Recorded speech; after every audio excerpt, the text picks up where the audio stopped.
నమస్తే అందరికీ, welcome to ఆకాశం ఆంధ్ర న్యూస్. 25 lakhs వరకు ఇన్సూరెన్స్ కవర్ చేయబోతుందంటే ఆంధ్ర రాష్ట్రంలో. మన గతంలో ఎన్నోసార్లు డిమాండ్ చేస్తాం హెల్త్ ఎడ్యుకేషన్ మీద కూడా పెట్టండి అని. సో ఇప్పుడు హెల్త్ కి సంబంధించి ఒక అప్డేట్ అయితే ఇచ్చారు. ఏపీలో పథకం అమలు చేయరా? ప్రభుత్వానికి క్లారిటీ ఇదే. 25 లక్షల వరకు ఏపీలో ఆరోగ్యశ్రీ పథకం అమలు చేయారంటూ ఊహాగానాలు మొదలయ్యాయి. అసలు ఆరోగ్యశ్రీ ఎవరు అమలు చేయరు? ఆరోగ్యశ్రీ బకాయిల్లో ఉండిపోయింది. గత ప్రభుత్వం 3,000 కోట్ల అప్పుల్లో ముంచేసింది. సో ఇప్పుడు దాన్ని గాడిలో పెట్టాలంటే చాలా టఫ్. అది సుసాధ్యం అని చెప్తున్నారు. కానీ కేంద్ర మంత్రి పెమ్మసాని ఆయుష్మాన్ భారత్ పథకం గురించి ప్రస్తావించడంతో అందరిలో గందరగోళం మొదలైంది.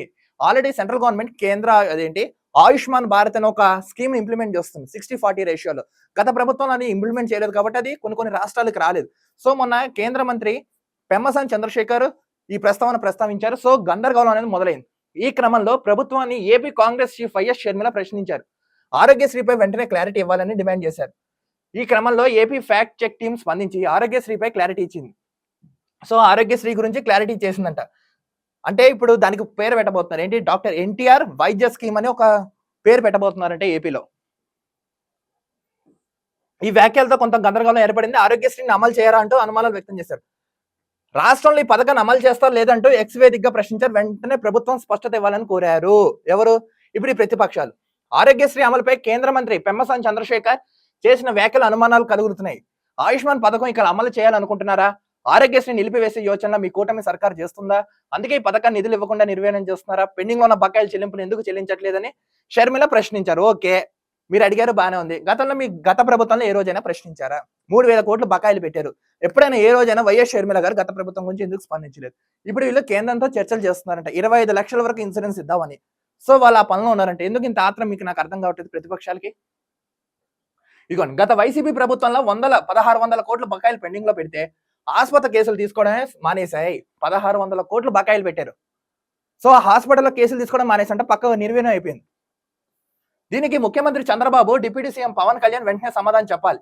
ఆరోగ్యశ్రీ డాక్టర్ వైఎస్ రాజశేఖర రెడ్డి ప్రవేశపెట్టిన అద్భుతం పథకం. పేద కుటుంబాలకు పునర్జన్మ ఇచ్చిన పథకం. ఎంతటి జబ్బు చేసినా ప్రాణానికి భరోసా ఇచ్చే పథకం అంట. ఇది యాక్చువల్ గా వైఎస్ రాజశేఖర రెడ్డి తీసుకొచ్చాడు. సో దాన్ని తర్వాత కొన్ని ప్రభుత్వాలు అమలు చేసాయి, కొన్ని ఆపేసాయి, కొన్ని పేర్లు మార్చే, కొంతమంది పక్కన వేశారు. ఈ క్రమంలో ఏపీ గవర్నమెంట్ స్పందించింది. ఆరోగ్యశ్రీ నిలిపివేత ప్రచారం అవాస్తవం, ఇదంతా ఫేక్, ఎవరు నమ్మద్దని చెప్తుంది. దురుద్దేశపూర్వకంగా తప్పుడు ప్రచారం చేస్తున్నారు. సరికొత్త ప్రభుత్వం ఇప్పుడు ఎన్టీఆర్ వైద్య సేవ స్కీమ్ పేరున 25 లక్షల వరకు నగదు రహిత ఆరోగ్య సేవలను అమలు చేస్తోంది. 25 lakhs వరకు ఇన్సూరెన్స్ ఇప్పుడు ప్రొవైడ్ చేస్తుందంట ఎన్టీఆర్ వైద్య సేవ స్కీమ్ కింద. ఇదే వీళ్ళందరూ ఒక ఫేక్ న్యూస్ స్ప్రెడ్ చేశారు. యాక్చువల్ గా ఇప్పుడు ఇది ఇంప్లిమెంట్ చేసే యోచనలో ఏపీ గవర్నమెంట్ ఉందంట. 25 lakhs అది. మరోవైపు ఆరోగ్యశ్రీ ప్రభుత్వానికి సంబంధించిన ఫ్యాక్ట్ చెక్ టీం కీలక ప్రకటన చేసింది. ఆరోగ్యశ్రీ నిలిపివేత ప్రచారం అవాస్తవం, దురుద్దేశపూర్వకంగా చేశారని ఎన్టీఆర్ వైద్య సేవ స్కీమ్ కింద 25 లక్షల వరకు నగదు రహిత ఆరోగ్య సేవను అమలు చేస్తుందని తెలిపారు. ఇప్పుడు 25 lakhs వరకు ఇన్సూరెన్స్ ప్రొవైడ్ చేస్తుంటే ఆంధ్ర రాష్ట్రంలో ఉన్న ప్రజలందరికీ. సో ఎవరు ఆధారపడకండి, ఎవరు వార్తలు ఏమన్నా నమ్మకండి. ఈ ప్రభుత్వం నెమ్మదిగా చేస్తుంది. గతంలో వీళ్ళు 5 లక్షలు 10 లక్షలు ఉన్నారు, కానీ ఇప్పుడు 25 లక్షల వరకు అంట.